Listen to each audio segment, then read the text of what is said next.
Inyong mga idol, it's me again, Boss Marky, at panibagong araw naman tayo mga idol. Meron lang ako sa inyong konting isi-share na mga gamot at vitamin sa ating mga alaga na pagdating ng nagtatai-tai na kulay pula at may kulay puti, at meron tayo dito mga idol na gamot. At pagdating din sa ating mga stag at sa ating mga pasisiw na baby stag, tapos yung stag, at meron din tayong gamot dito mga idol sa pagdating ng pisik halak, at meron din tayo na vitamins. At ito yung mga ginagamit ko mga idol sa aking mga alaga pagdating nagkakaroon ng sipon at pagtatai ng kulay pula. At meron din tayo ditong tinatawag na pamurga sa ating mga pasisiw. At meron din tayo dito mga idol na siyempre yung ginagamit ko rin na vitamins na pinaka-paborito ko na Progency, at napaka-effective pagdating ng lalo na mga idol at maputlang yung mga sisiw, at pagdating sa yan init, at kailangan din nila ng vitamins sa panlaban sa mga pang-dehydrate, at lalo na sa siyempre mainit, at simula na ngayon mga idol ay season na naman na tag-ulan. At meron ako sa inyong ipapakita na kunting isi-share lang sa pagdating ng pag nagkakaroon din ng ating mga sisiw na malaria, na kung ano yung pwede nating ipainom sa ating mga pagdating ng nagkakaroon ng pagbagsak ng pakpak mga idol. At ito, meron tayo ditong mga gamot.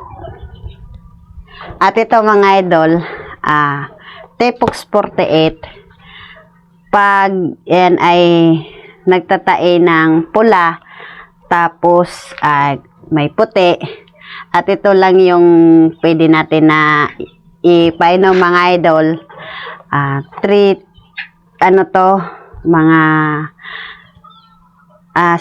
days na gamutan mga idol. Pwede din natin na itunaw sa painuman, at pwede din natin na i-direct sa bibig. At maganda mga idol kasi yung ating mga alaga pag yan nagtatae, siyempre masama ang pakiramdam niyan mga idol, may minsan na hindi kumakain. Kaya ang gawin lang natin mga idol, magtutunaw lang tayo ng tubig, at yun ay ida-direct natin sa bibig ng ating mga alaga. At pagdating naman mga idol sa sipon, at siyempre nagkakaroon din ng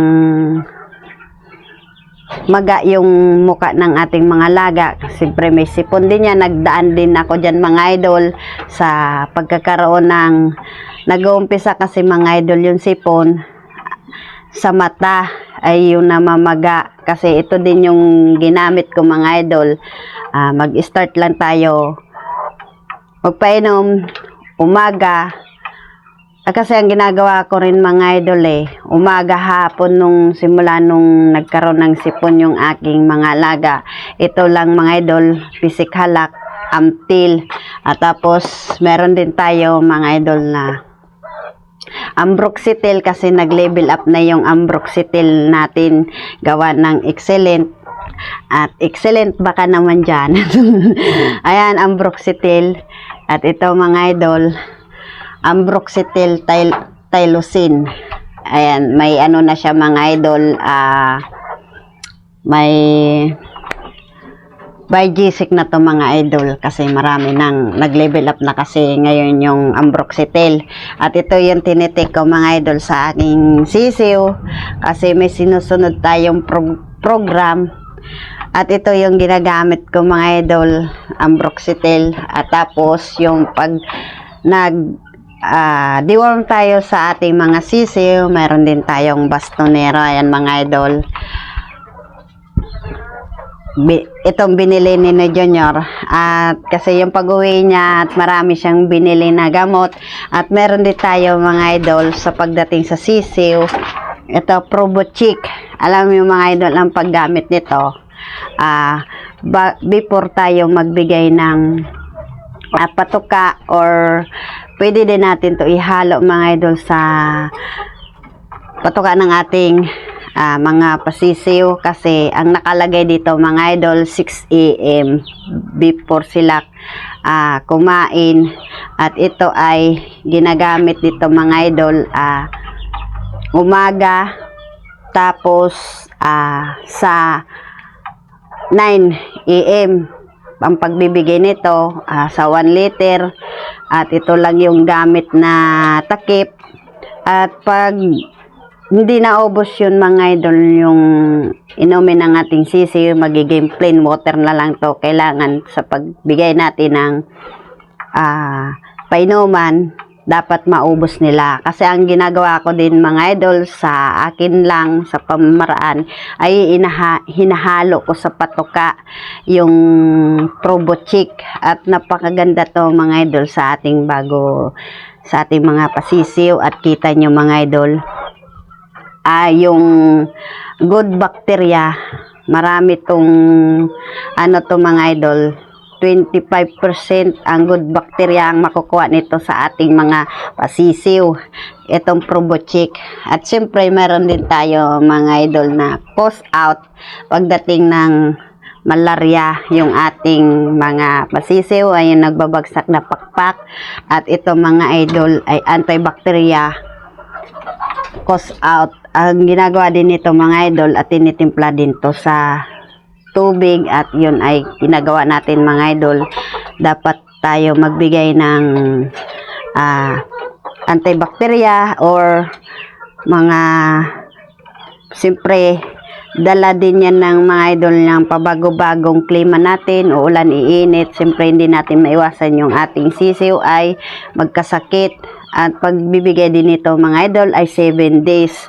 At kuha lang kayo ng isang kutsarita, at yun ang ititimpla nyo, ihalo nyo sa painuman ng ating mga sisiw. Itong push out.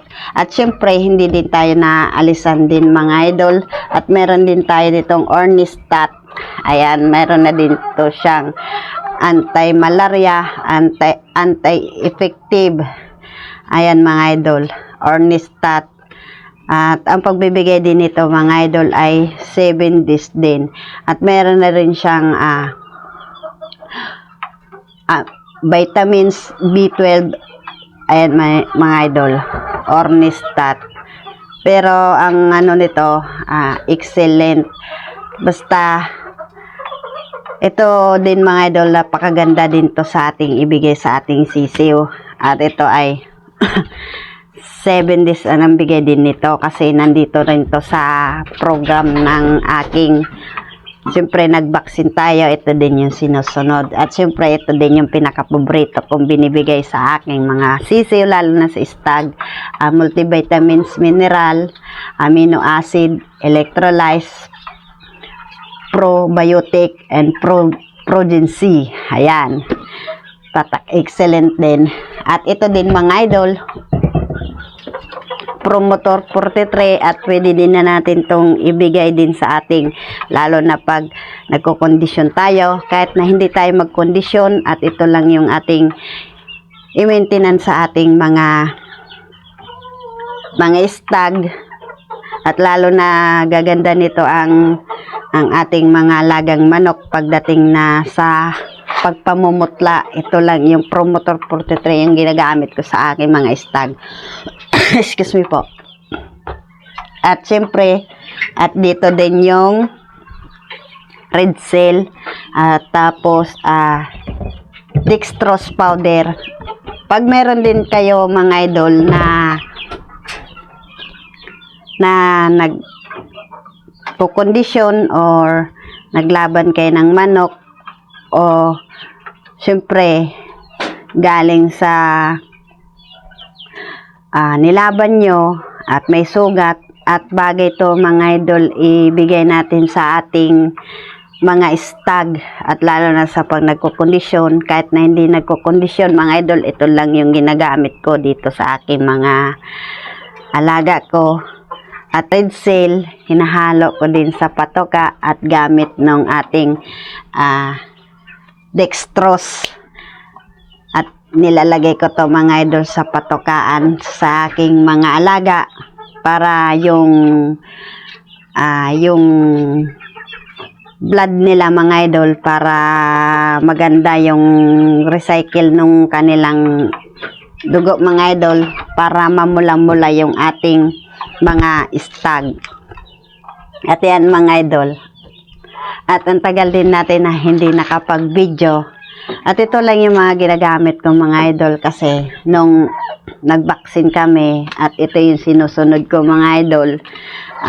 Before kami nagpa-vaccine, ang inuuna ko kasi nai-stress din yan ng ating mga alaga pagdating tayo sa pag-vaccine. Progency muna, at pagkatapos ng progency, at ang ininext ko mga idol ay ito yung ambroxetil, at 3 days din to mga idol itong pagbibigay. At tapos yung next ay yung yung itong Ornistat, at ito lang yung sinusunod-sunod ko mga idol. Ayan mga idol, at pag meron din kayo mga idol na siyempre hindi natin maiwasan sa ating mga alaga na dala din na ng ating mga panahon, yung pabago-bago yung klima. Siyempre ganito na maulan na naman, at meron din kayo napapansin mga idol, siyempre hindi natin maiwasan sa ating backyard na yung nagtataing kulay pula, kasi na-experience ko din yan mga idol. Dati out mga idol, nabubul tayo.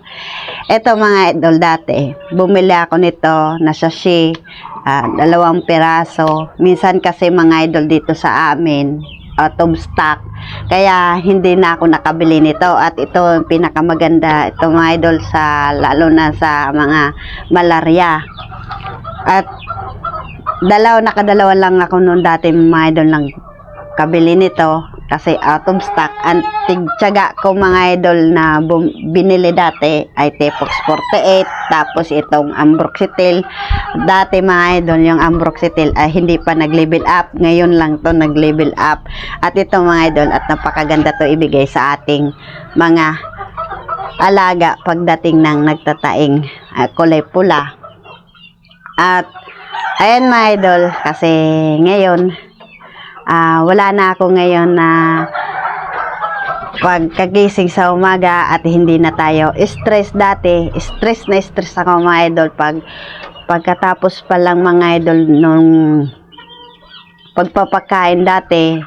At may minsan kasi mga idol at nag-uumpisa sa isang manok at hawa-hawa na yan yung mga sipon. Dati pagkatapos ko magpakain, maglilinis pa ng magdidiklag pa ako dati ng mga manok. At ngayon mga idol, at hindi na ako stress kasi vaccine na yung ating mga alaga at natapos na sila sa pagbabaksin.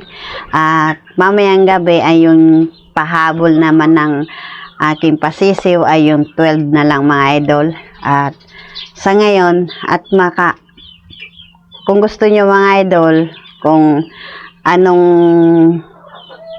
problema nyo sa inyong mga manok, at ito sa pinakita ko, at ito ay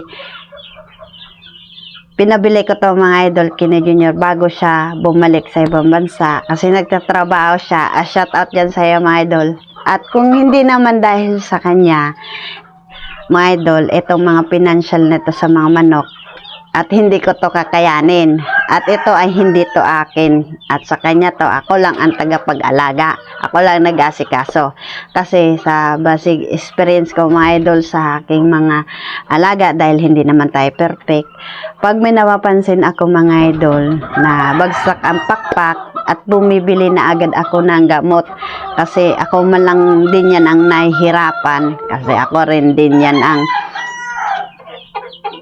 mahal kasi ngayon mga idol ang bilihin ng ganitong mga idol. Sa shape pa lang nito kasi nasa 30 plus to itong Tepox 48, at ngayon ay binilan tayo ng isang box.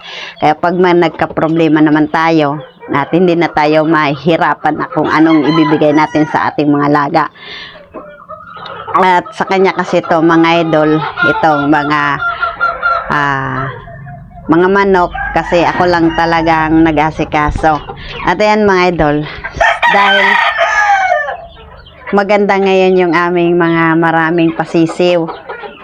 Kung hindi sa vaccine mga idol, siguro yung mga nilagay namin sa incubator, at baka ngayon ay konti na lang, at ngayon ay marami na kami ngayon na mga stag, dahil dito sa Kawayan mayroon pa nakalagay dito, at siyempre dito din sa breedingan yung pahabol, baka lima rin yung mga baby stag. At pag ganyan, ganito kasi nasa likod bahay, dito sa harapan, at pag iyon ay naging okay na yun doon yung pinapalagyan namin ng lupa, at malawak na tong aking mga manokan, kaya next year at itong aking mga alaga baka ililipat na din doon. At ayan mga idol, at konting share lang at konting tips lang na ibinigay ko at pinakita ko sa inyo kung ano yung mga ginagamit ko dito sa aking mga alaga. Kaya kung nagustuhan mo mga idol, please and subscribe.